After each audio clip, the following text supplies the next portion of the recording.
Hi, we are here with Christina Ogawa, and she's a third grade teacher. She has been working in Orange County for 20 years, and I would like to talk with her. She's here today to talk to us about being a teacher during this COVID pandemic and how her last year has been, and the changes that they've done, and the recent changes that they have done now that there's vaccines. So, welcome, Christina, to the show. Thanks, Shell. Thanks for having me. You're welcome. Well, tell me, what has your year been like? Um, it's been like no other year. I think the thing that has just kind of helped me was just to not expect to expect the unexpected pretty much because things are constantly changing. I think giving up that control was challenging, but that's my probably big lesson is that I can't control anything and things are constantly fluid. Hmm. But you've had restrictions, you've had to work from home, you've had to really change your strategy of getting the lessons taught to the children. Right. I mean, And talk about a crash course in like technology. And for a lot of yeah, the teachers that are maybe a little bit older, I mean, to have to go from a platform of Google or Seesaw or just, it was like one day in March last week or last year, it was like, oh, all of a sudden go home everybody and take as much stuff as you can, and then we had to do like this crash course in teaching from a digital platform. Thank God for Zoom. yeah. And then you had to sign up for Zoom, and all the children had to get accounts that would do more than 40 minutes. So, did the school pick up that cost for the children? Yes, yes, and they were really good. They picked up like we each gave them. They each got a Chromebook to take home, and Oh, great. yeah, and it was challenging. I mean, there was a lot of bumps and hurdles with logging on, and then the children that didn't get have good connection, like we offered hotspots for them. So I mean, I can't tell you how much like we just got our act together and just really tried to scramble as fast as we could. It was not perfect for everyone was having a hard time, but we made it work. We made it work the best that we could. Hmm. Mhm. And how And many months did that uh, go? Did you endure that? last year, like we went out in March and all the way until, we started back up in late August. And Hmm. then we were still distance learning that year. And it was like almost like every few months, we would think that we would be coming back and then the numbers would change. And then the tiers would be different colors. And so, like I said, we were all really anxious. And every time we were like ready to go back or we were thinking about going back, then things would change and we'd have to scramble again. Hmm. And then when the have you gone into the pod system Uh, now? yeah, so what we're doing right now is I just came back and thank goodness I've been vaccinated because I had to hustle to get those vaccinations because I honestly didn't feel comfortable going back until I was vaccinated. And I just feel a huge sense of freedom being vaccinated. So very fortunate about that. And so we have a hybrid system and the kids are either AM and then they come they come in person and we're only allowed to have so many back because of we still have that 6 foot distance Yeah. and then they have all the corrals. I mean, I got to say that the school district that I work for, they got on it with everything with the PPE and the hand Hmm. sanitizers and just revamping everything with the red dots on the floor. I so far only have like probably about 9 or 10 children in person in the PM class, which is, I do that via Zoom. And so Hmm. the ones that don't feel comfortable coming back yet, they're still zooming with me and I'm on campus but they're zooming from home, and if something were to be needed, like they needed to pick up materials, like I'd make each like bag for the kids and put all their supplies in there because I feel bad. I mean, these are little kids we're talking, and I know that they miss the hands-on like crafts and interaction, and so I really tried to incorporate all the fun, still like give them some fun activities. And you had to be really creative with like Zoom. It's tough. It's not easy. Yeah. Oh, didn't you buy the Cricut? Is that what it was? I A printer, a did. special printer that you made all these great teaching tools. Yeah, this year not as much because we weren't focusing as much of the bulletin boards that we usually, decorate we all go out and full on decorate our classrooms to our personality, but this year it's like we're not worried about the bulletin boards. We're just worried about, delivering those lessons because technically we only have 2 hours and 40 minutes. And that's me teaching their language arts block and then their writing and their math. And of course, everything else that I can throw in there too. Yeah. Mm-hmm. And I'm curious, did you see a decline in their learning and their rate of absorption? Did that change? Honestly, I know that the children need to be back, and it was a big, you feel torn because we want to be safe, right? And Mm-hmm. so everyone was feeling very, I guess, torn because we knew that the best thing for the children are to be back. But at the same time, what's going to be the give? Is it going to be where we don't want to risk any health, like with parents? And so a lot of the parents who haven't been vaccinated, I think they're keeping their kids, back a little bit more. I think the kids that are really disciplined with their work, they're Mm-hmm. not struggling. I think they're doing okay. Mm-hmm. The ones that probably don't have that discipline to finish their work and to go and do their asynchronous work, which is their work that they're supposed to do offline. So there's synchronous teaching, and then there's asynchronous where you kind of set them up so they finish their assignment. For instance, like we're doing an informational report, and I would teach them all the aspects of like doing we're doing the solar system, so they get to pick their planet. Oh, And I fun. would say, okay, now you need to finish up this paragraph, like you wrote it, and you need to retype it. And that's your asynchronous work, is to put it on, Google Slides. Hmm. Okay. Well, I'm curious, did they pay you anymore? Did your pay change at all? No, no. No. Because I'd Um, almost expect them to give you a little bit more for all this, but they didn't. That's too bad. no, basically we just pretty much are paid by the scale of wherever we are in the year and then how many credits we have. So it's just regular, basically the same. Um, But did you find yourself putting more time into it? oh my goodness. In the beginning, I think I was up till like midnight, every night trying to think of different ways to, get creative with them. I mean, and then plus motivate them and then also take care of them emotionally. That was, I mean, I think there were times where I would see them cry on Zoom, and that would be completely heartbreaking. I was just like, oh, don't cry. And then some of them would be like, I'm all alone. And I'm like, okay, do you see all the little squares? You're with us, That's so sad. Yeah. So, there's a lot of hats that we wear as a teacher. It was something I was worried about, was their mental health. But Hmm. I would make the effort to try to call them up and Zoom with them personally like this, so I check up on them. Yeah, Hmm. that was really important. Well, that's good. And so right now, what is the plan for going back? You have a restriction now of only a limited amount of children? Right, and I'm trying to welcome some of them back and say, I have some more space. I think that the ones that have come back, Hmm. they feel, even though it's only 2 hours and there is no recess and there's no lunch, they take their lunch on the way home. And because of, they're very good about wearing their mask, unbelievably good.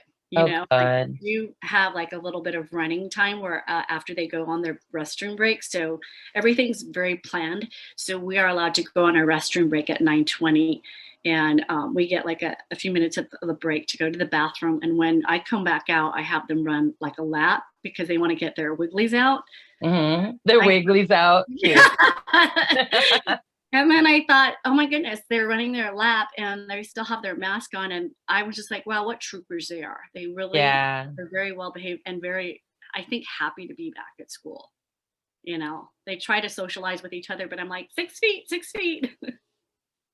Now, are you still then teaching some children online that haven't come back? My PM class probably has the majority, about 14 of them. And okay. So, and do you think that's more because the parents don't want the kids to go back to school, or is it more you only have limited amount for the in-person teaching?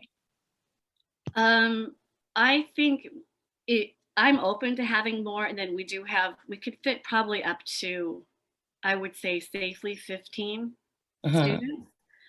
But I'm noticing that I have like spots open because I just want them to come back, especially the ones that are struggling. And I think the parents are worried, or you know what, I think the truth is really that they had gotten everything set up. They probably have a system where they have their children logging in on, you know, a certain time.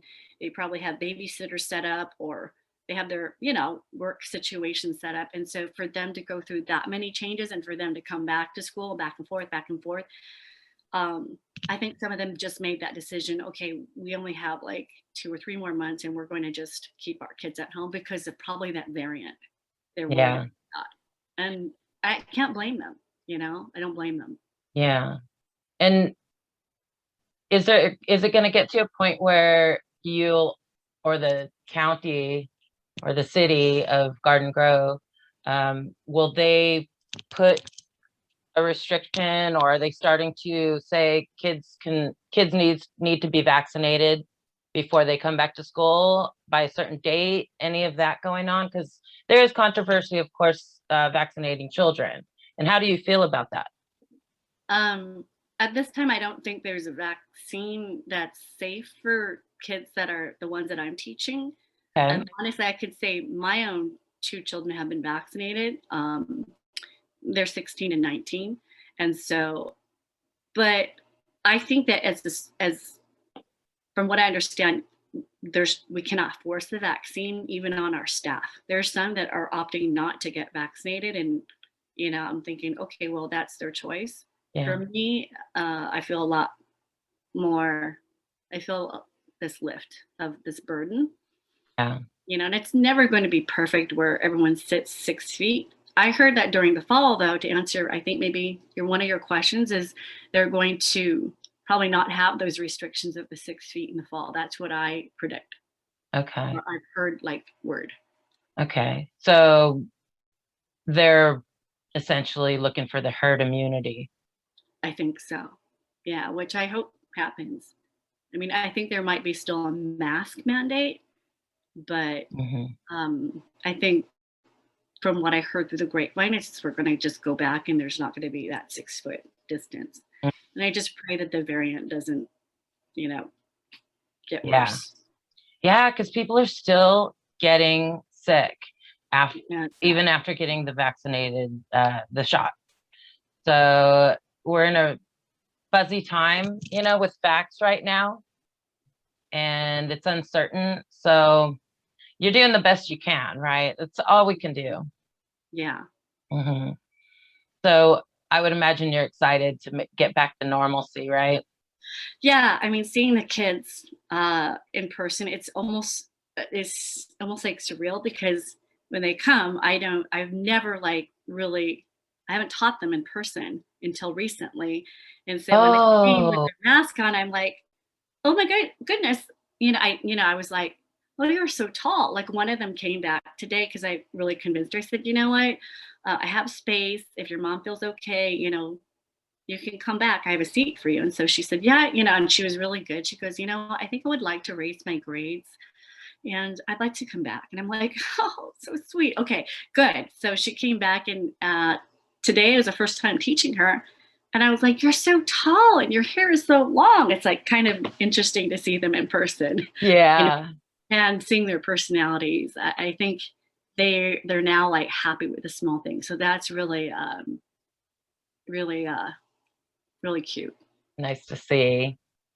And did they sometimes want to just hug each other or hug you, but you still have to restrain yourself and keep that distance? Yeah, one of them was really sweet. They just kind of walk in sometimes, and she put like a bag on my desk, and I opened it up, and I was like, "What's this for?" And she goes, "Just because it was so cute." It was she gave me some like little earrings and ponytail holders. It was like Oh, maybe it was an early birthday gift because my birthday's next week, so and so I sweet. was like, "Oh my gosh!" And I'm the type of person that I'm try to, pat them or, show them my love by just, giving them a little hug, but that's not happening anymore. So we do the little, You this is, do? this is for the little heart. What does this mean? This right I here. know the heart. What These does are that hearts. mean? These are BTS hearts. And then we Oh do, yeah. By the way, she's a yeah, BTS fan. yeah, I drive them nuts because I play the music and we dance and I have to put something together for open house, but it's going to be virtual. And I'm like, how do I hold an open house that's virtual? And did many attend?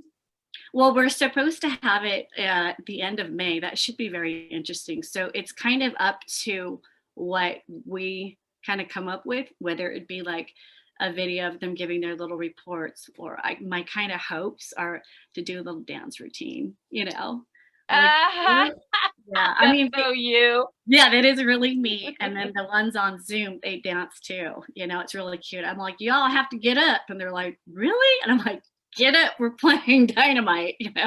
Some of them in their pajama bottoms.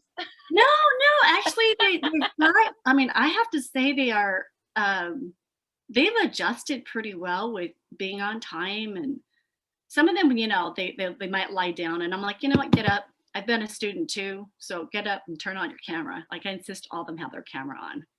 Good. Nice. I'm so glad they bought them uh, Chromebooks to take home, And because I actually took an old computer of mine and I reinstalled the software from scratch, and I wanted to give it to some kind of school. But it wasn't my computer. It was what my mom's old computer, and my dad wanted to give it to somebody else. So I was a little mad. I was like, "Hey, I just got done doing this to give it to some child, and you're not gonna let me." So I was a little mad at that, but really, I'm just really happy to hear that they were given Chromebooks, because I heard so many of these kids, they didn't even have internet. Some of them, probably not your children, but because it's Orange County. But I don't know. I'm glad you guys didn't have that right. complication. I think like I also belong to the student site council committee, and so I got to see exactly like what their decisions were. So what they did was they bought these carts that have Chromebooks. So each classroom has a cart with like 25 Chromebooks. And then after that, so the kids don't have to bring their Chromebook back and forth, the ones that are coming.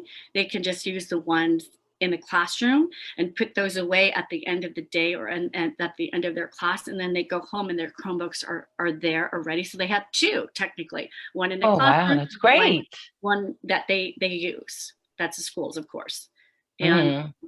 we just decided that we're going to get the kids all new Chromebooks that are for the school site, and then for them to take home, if that makes Hmm. sense. Yeah. That's great. Okay, well, I think our viewers have kind of got an idea about that. And I didn't say it in the intro. I wish I did, but to kind of tell people what our second part of our conversation was going to be. It's a heavy subject, and I know personally it's affected you a lot this year, and I would like you to be able to talk about it. Um, it's called Asian hate, and it's a very serious, serious problem going on in America right now. And you've experienced some of it. Your mom, right? Like go back to where Um, she was born, yeah, and your mom was born in America. So it's just there's a lot of you're American. yes, You it's know, it's a let's bit just get that out of the way. You're okay. American. So You I should was not born have this going right. on, but I it was is a problem. right. And so a little bit of background, I was born and raised in California. My Mm-hmm. mom was born in Washington State, and her mother was raised in Mississippi. She had a Mm-hmm. Southern twang and a Chinese accent. My dad's from Hong Kong. He came here when he was very young. And so I was raised with, um, I guess, being very Americanized in the sense where I didn't really learn my. I'm Chinese. I married a Japanese, and didn't I didn't like maintain the language. I was taught like after school on Friday nights as a child, and I'm like, who wants to go to Chinese school? But but because I didn't use it, I wasn't fluent. Mm-hmm. But I probably am more fluent in Spanish because I took years of that in school, and then plus the district that I work in, it's to my benefit that I know how to speak some. Okay. And so I love languages, that I just never really got my language down because for a lot of people, they don't realize, but there's so many dialects of the Chinese language. And just because one person speaks one language of, dialect of Mandarin, I don't understand what they're saying. It sounds completely different in Cantonese. So I didn't Mhm. really retain it because it was not used in the house. Okay. So what kind of hate have you experienced in your family? Well, one time my mother and I were at South Coast Plaza, which is a pretty high end mall in Orange County. And the majority of the clientele, it's funny, it's because there are a lot of Asian that shop there. In fact, they have a really big celebration for Chinese New Year. They usually do it all up inside. And it's a beautiful mall, but we had gone shopping one time. This is before the pandemic, but this lady behind me said, go back to where you came from. And I was like, excuse me? And I just think it was hard because I wasn't having it. And she walked out of the store, and I said to her, what did you say to me? I said, and then I think she muttered something like, go back to where you're from. And then I made a pretty big scene going, this woman right here told me to go back to where I'm from. I'm from here. And my mom was with me, and a bunch of people heard, and they were like coming up to me and actually being very kind and saying, I'm so sorry. That's not who we are. Like non-Asian people were coming up to me and apologizing, but they were like obviously staring at the woman, Mhm. and she probably What did she look like? just Blonde, blue eyes, or older lady, an elderly woman that was Caucasian probably. But I think the whole thing happened so quickly that I was just like, I just know that a lot of what I've been taught, or maybe it's cultural, that Asians kind of keep their head down. They don't fight back, or they don't make noise. They just keep their hand down, do their work. That's a very cultural thing to do, but I wasn't raised like that. And maybe growing up, I was a lot more subdued. But now that there's so many years that have passed by, not as young as I used to be. But with that comes wisdom, Mhm. and I just was thinking, no, I'm not going to keep my mouth shut because that's not who I am. No, it is not who you are. No. And that was before COVID? Have you Right, that was experienced before anything COVID. during COVID? Um, Do you get looks sometimes that are scathing? I've actually it's been hard because the hardest part about, I think, the hate is when you see elderly people getting harmed and hurt or killed or knifed. It's like it takes a special kind of coward to like really fight somebody your own size. It's like, to me, that's equivalent of like hurting, I mean, elderly people that are in their 90s. That's pretty low. And so that's what's very painful. And because of that, like I carry pepper spray, and I have a whistle, and my mom and Mhm. dad walk every day, and it's frightening. It's frightening to know that um, they have to be on guard. And I told my mom, always look at your surroundings. For the most part, like it's scary, like when we wear the mask, sometimes you can't really tell what a person is. And so I'll probably stare at them a little bit. Like, for instance, like if I went out to get some food or went out to, you know, go shopping for something, I'm always like looking at them going, are they going to be racist towards me? It's sad. Never had to worry about that really. Of all Mm, my years of being on this earth, I'm just like, oh my gosh, this is horrible. yeah. Yeah. And I've seen it online, watched videos, and I just think it's absolutely horrific. I remember that San Francisco bus driver that someone beat the Oh, living and people were just saying, bleep out of, and I sent you the article, and it just seems to still be going on and maybe even growing, in fact. And it's a residue of our past, in my opinion. It's of our last administration. It's been the message that then the words that they chose to use. And unfortunately, I think it's been giving people that have these horrible racist thoughts, it's been giving right, them permission to come out and say things that they would normally keep to themselves. And it's just, I'll use the word, it's deplorable. And it needs to stop because we're all earthlings. Yeah, we're human beings, we're earthlings. We all bleed the same blood and we all breathe the same air. And I know you are Christian and I come from a Catholic background, but I also am kind of into that woo-woo spirituality, raise your vibration, Mother Earth.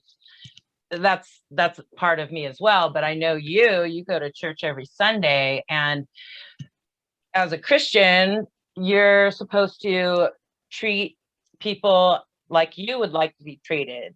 right. And it's not happening.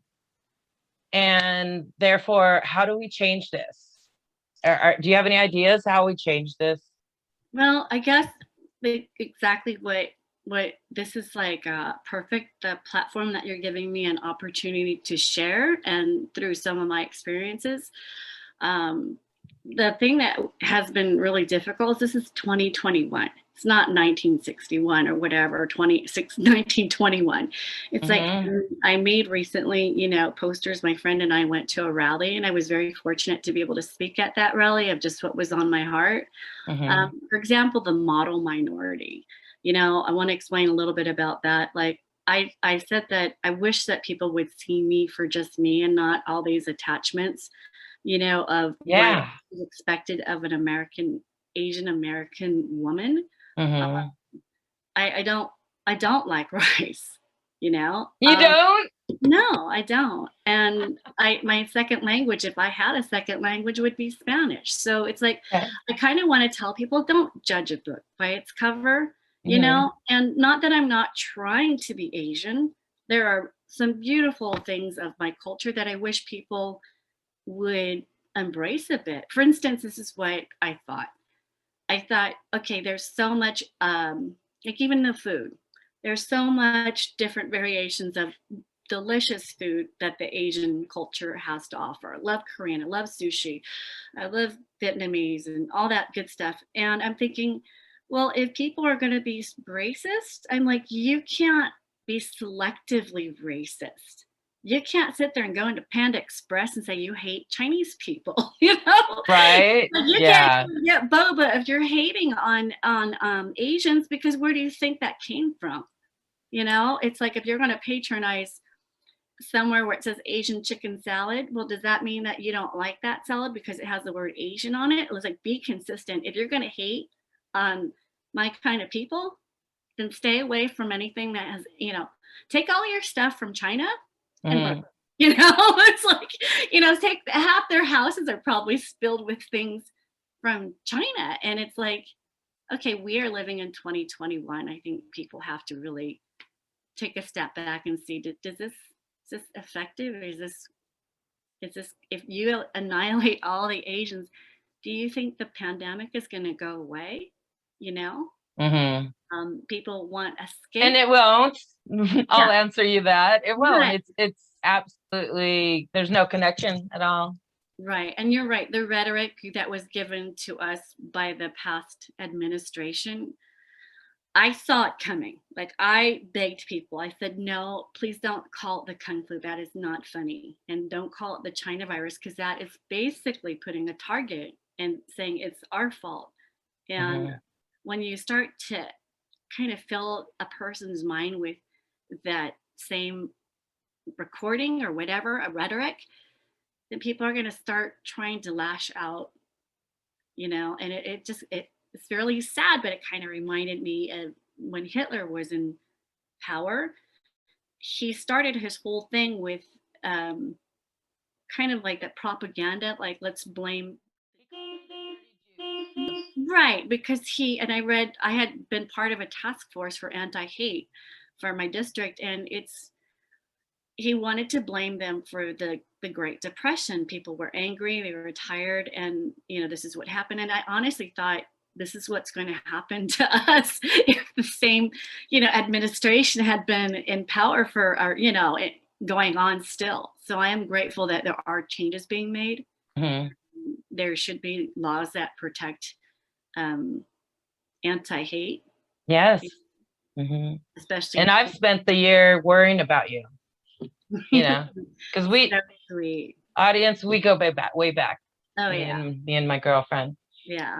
So I was worried for you, and I Thank I'm you. very cognizant of your feelings, and I have a lot of other Asian friends that I feel the same. And it's just so horrible. It's like a disease in our country. Yeah, and That's I kind of don't. bold to say, but I Well, think it is. it is, and I don't understand people because if they're going to be outright, I mean, there's several people that have been.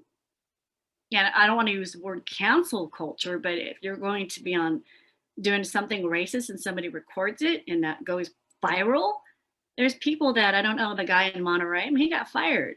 There was a Mhm. broker recently that was harassing somebody in this Orange County area, and he got fired too. And it's like people have to know there are consequences for their behavior, which is extremely childish. And I don't know what to do as far as how to how to get rid of that hate.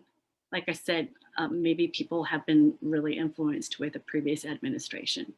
Mhm. I kind of saw this coming, just like I saw things that were, you can kind of see it coming and you're like, uh-oh. I saw it too because I watched all the rallies and I watched both sides, you know.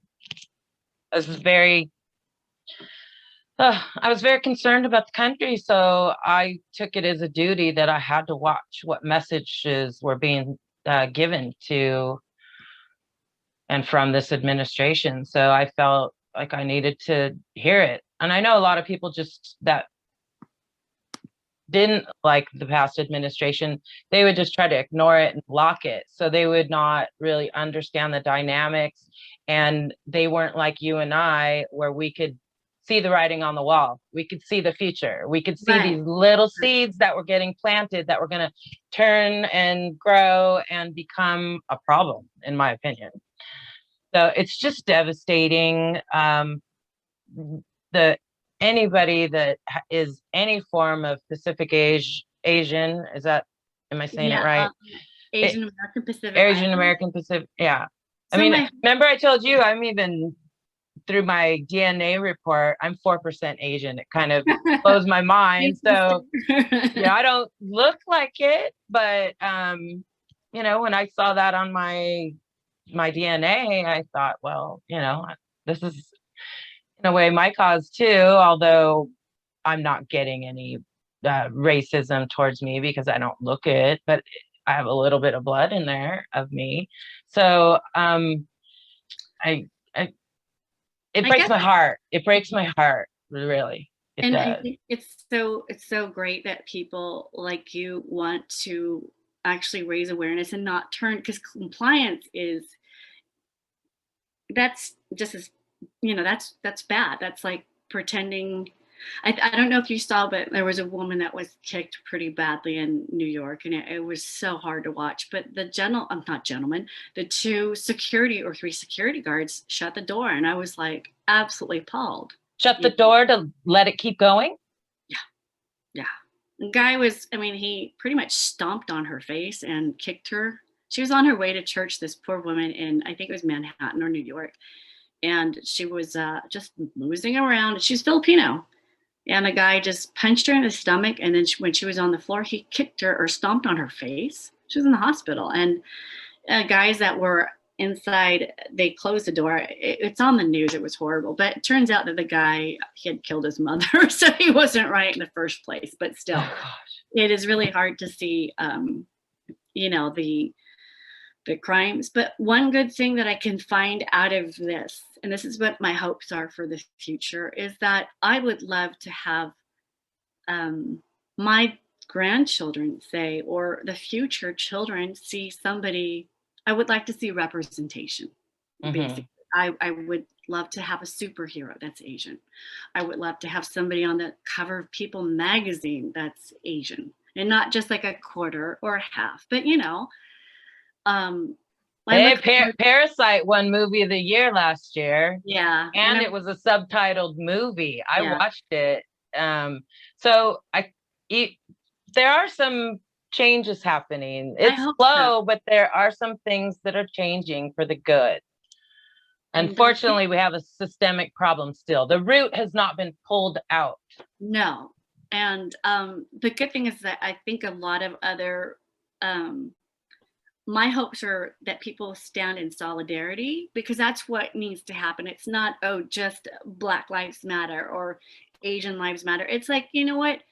Everybody matters, and we all need to stick together. And that's the only way that we're going to get rid of this, is to say, hey, this is not right. Let's join our brothers and sisters that are Asian, or, African American, or whatever, and that they won't let this happen, Mhm. And I think the AAPI, I hope to join and do great things. Like, that's my purpose, pretty much, is Mhm. to um, really use my voice, and to Didn't share you that. volunteer at an event one time?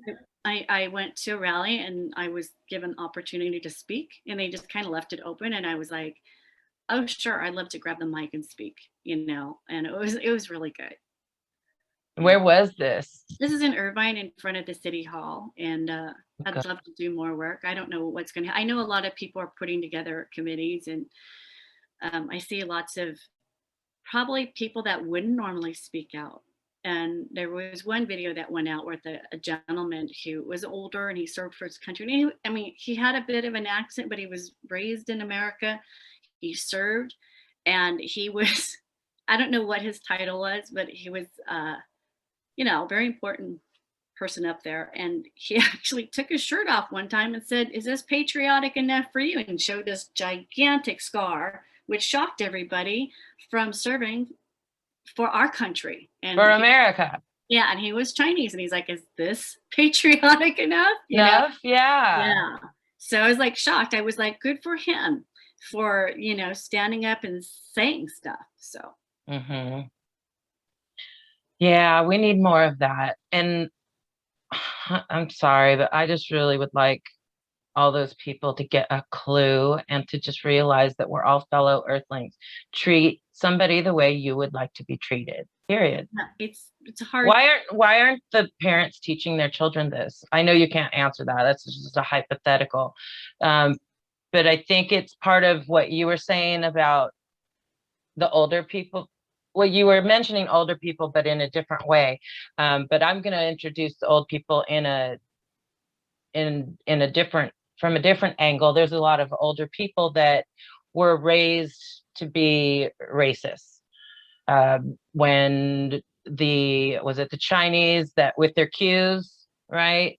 Um, Um, my father, they built our railroad is my point. right, right. I And mean, we cut the queue off the back, which is like right, losing face for them, and they right. couldn't go back to their own country. We basically made them slaves to build our railroads, and that is not right what we did to those people.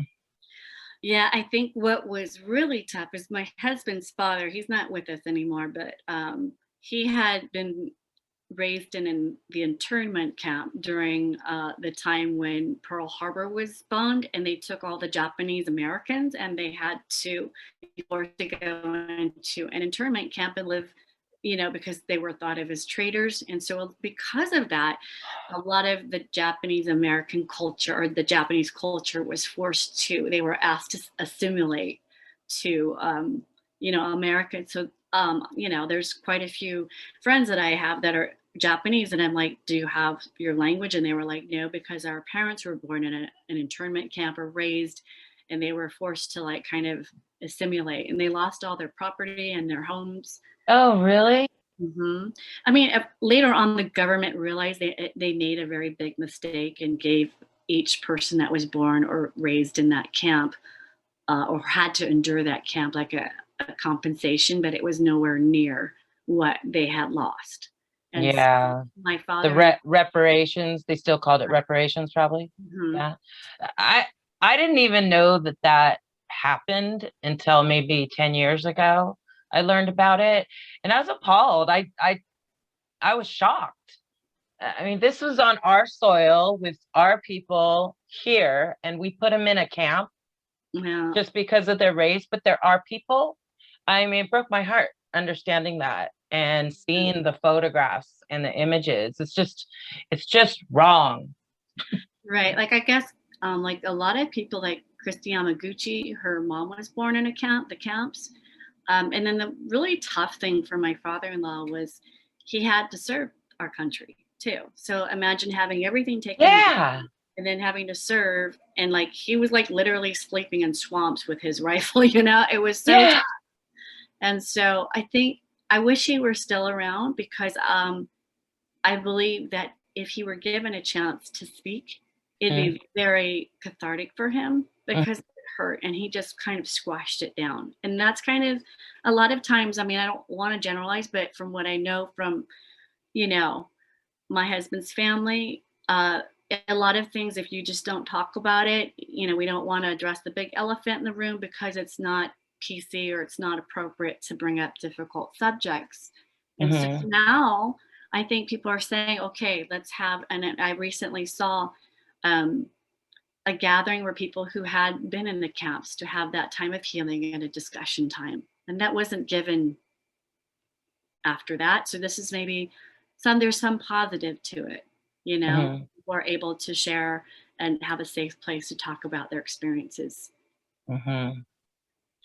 Well, good. What do you think of the future? Are we gonna recover from all this? Is it gonna take a long time? What do I you don't know. We think? were just having this conversation yesterday. My husband and I asked, is it going to get worse before it gets better? Mhm. Um, I don't know. It's hard living in this sphere where you're looking at people sideways. Mhm. I haven't had anybody recently say anything to me, and I think either people are like, they probably look at me like I've been wearing shirts that say "Stop Asian Hate" hashtag Stop Asian Hate, or I'm not your model minority. And so I think people have been pretty kind. I mean, cross my fingers, you know. Yeah. But I Well, think those I'm on your conversations, side. yeah. And another And there's thing, a lot of people like me that are on your side. So there's hope. There's a lot of yeah, hope. And it is a small minority, but meaning of the hate, small minority of the hate, but they stick out like a sore thumb because it's just so oh yeah, inappropriate. right. And the Hmm. beauty of me being a teacher, I just want to add this thing is that I'm get the privilege of teaching my students about Yes. the racism. And I said, your Hmm. teacher is of Asian descent. There's a lot of hate going on.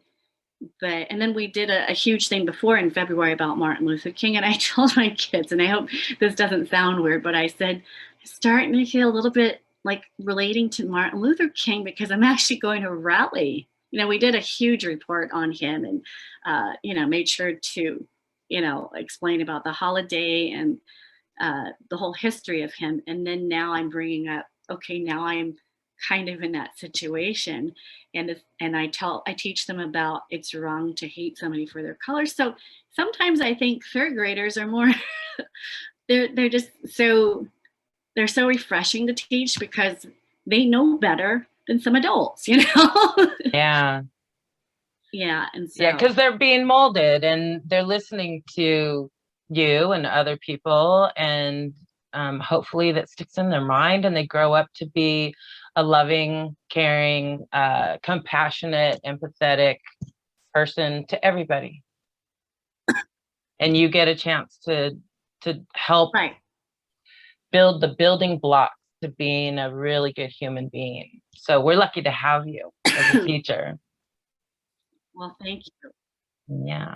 And they get to go home and explain to their mom, you know, and dads or their adults. Sorry. Um, Mm-hmm. just kind of what I think they're compassionate, and then they probably tell their mom, oh, my teacher has told us that this is wrong and it's not nice to call people, like sometimes they don't honestly know. Like I've actually had uh one of a girl in one of my classes, and I mean I take other classes online too, Mm-hmm. and she was an adult, and she asked me, what is that meaning of model minority, and she honestly didn't know, and I was like, oh, and she wasn't being rude, and I just explained it. So sometimes it's just people don't know, and I think just educating or just spreading, you know, or speaking out and saying, okay, this is what it is. I just want somebody to see me for who I am and not what the stereotypical person who is good at math and, you know, keeps her head down and doesn't speak up. And I'm like, no, I don't fit that mold. I'm Or you're just walking me. around with a camera around your Yeah. neck 24/7, right? I know. Or that, and Or that you're all it's bad been, drivers, right? There's that one too. my whole thing is I think in Hollywood that we need to portray Asians as not the sidekick, as not the nerd or the kung fu artist or the geisha doll. I mean, Mm-hmm. we want roles that are just the same as everybody else. You Did you know, ever watch that series called Fresh Off the Boat? I did watch it a few times. I wasn't. It was okay to me. Mm-hmm. Yeah, I liked a couple other shows. Like, okay, for instance, Killing Eve has Sandra Oh. She plays a Yes, regular I love person, that you know? series. Oh, I can't wait She for the plays next like a season. regular person, you know? There's no stereotype or anything like that. She's Mhm. awesome, She's you really know? awesome. I love her. Yeah. Hmm. So, And I have the feeling she gets her roles because she's so awesome, not because she's right. Asian. And I love the fact that she came out. I forgot what state it was, but she came out in a rally and she spoke up. And Oh, she did. yeah, so it's really exciting to see a lot of the ones that are celebrities to come out and say, okay, this is wrong, and we're speaking out. Because they have a voice with a They large do. platform. Yeah, I wish I Hmm. could have that, but Hmm. I Well, you think have everyone this. You're going to be on YouTube. So I'm so glad to share this to the YouTube community. yeah, it's been great to be able to share the story, you know, or share Hmm. my thoughts. Hmm. Well, is there anything else you'd like to share with our viewers about I just teaching and our two subjects that we're talking about? Any lessons you think, or I what kind think of final message? the I guess the thing that I one thing that rings out to me is that in the very beginning when we went out on from the pandemic, all these parents are racing home to like teach their children, and all of a sudden, you know, we were like heroes because they were like, oh my gosh, I don't know how you do this with 25 kids or, you know, 36 kids. And then I guess when things had turned and we were trying to get back, but people were afraid to get back, and I think we went from zero to hero, or hero to zero, because we were looked at as not, I mean, a little bit vilified because we weren't going back because we were afraid, and we Yeah, all wanted everything to be safe. And I just was like, okay, please give us a break because you yeah. know, we all want to be safe, and we do love their, you know, our students. I mean, that's the biggest thing is if you love what you do and you love your children, the students, oh, we do have their best interest at heart. And I Hmm. think a lot of teachers, from what I understand, really they have to put their all and they have to get very creative. Like I know a lot of them were lonely, so for incentives, we would do like a video, and I would tell all of them I sent them home popcorn, microwave popcorn, so we'd all sit together and watch like a movie just to be together, even though it was. Really? Oh You did yeah, that? I How did that. Yeah. cute. Yeah, and then like for Halloween, well, you have to get creative. Like I would say, okay, everyone can dress up and come to, you know, Zoom, and so they would get super excited and do that. But But that's at one least thing. it gave them an event to do with the group. Yeah, and so you have to get creative because you can't really. We're not in person, so I would try my very best to say, okay, we're going to have movie night or movie evening or whatever. And everyone gets their snacks. And it was adorable. Yeah. I That's just, such a great idea. I love it. so things like that You're really such a good teacher. help. uh, You've gone beyond. I saw you make some funny videos where you had your face shield and some kind of poker that was 6 feet long, and you were like, oh, the yeah. answer's right there on your paper. You're 6 feet away. The answer's right there in your paper. And then you're looking at the camera and you're saying, how am I going to teach this way? It makes no sense. Too Yeah. difficult. Sorry, I can't touch Yeah. you, kid. I can't get close to you. I can't show you uh, physically on your paper what's right, what's wrong, or what to look at to really help guide them to the right answer. And just by your kind of funny little skit that you put out on Facebook, it was awareness. Like, how are you going to teach under these circumstances? And it just seemed very difficult. I didn't know how you were going to do it, but you did it. You did Yeah. it. And I mean, I'm telling you, in the beginning, it was just like hours of making phone calls and saying, can I help your child get on the internet? Can I help your child log in properly? And so after all those kinks kind of came out, it got better. But like Mm. I said, there were many nights where you're just like, yeah. But Yeah. Well, good. I'm glad that you were able to overcome a lot of those obstacles and help parents and help so many children. And you're going to continue to help children. And you got the vaccine. So let's hope that really keeps the COVID little germ, yeah, death germ away from you and everyone that you're around. Really hope that it helps. yeah, Some people are still getting COVID after getting the vaccine. So it might not be the end all. They're saying that you might have to get vaccines every 6 months or something right. like that. And so I just go, okay, like I'm riding this wave going, so many changes, but we just have to keep flexible, and it's like, okay, I never know what's happening next week. It could change. And I think I've given up trying to predict or Yeah. just control things on my side. Hmm. Well, I think the biggest thing that I can do for my students is love them. And in when you have that good relationship with the parents, they're wanting to work. I always tell them it's me, you, and the child. Okay. And we both have the same goal, and that's for your child. And so if it meant me spending time with them, trying to get them understanding the digital aspect of it, or just me talking to them because they felt lonely. Yeah. So that's I think the job goes a lot longer than people think. You put a lot of hours in, and they don't see those hours that you put in, unfortunately. Yeah, it's some people do, some people don't. I think You it's do because you care that much. but then I think I reap the benefits of, honestly, it feels great to be loved by them, and then to see when the light bulb turns on. That's my reward. And so I Good. knew that I had to take extra care because I was getting kind of bummed during the pandemic. I can't imagine what an 8-year-old must feel. Yeah. I mean, you and I even cried on the phone together. We've had some lows this past year. It's just been so frustrating. So many horrible things. Anyways, we won't harp on that. But yes, well, I'm glad you were here today and that you're able to get your message out to anybody that's watching, and anyone that's watching right now. I'm glad you were here with us. Thank you so much for viewing. And unless there's anything else you'd like to say, Christina, I think we've covered a lot. What do you think? Yes, definitely. And I really appreciate you giving this opportunity for me to speak and just to share. And you're right, it is very cathartic to talk about, giving me that ability to voice what I feel. Because I think for too long, people don't have those conversations. They're difficult. Like nobody wants to talk about racism.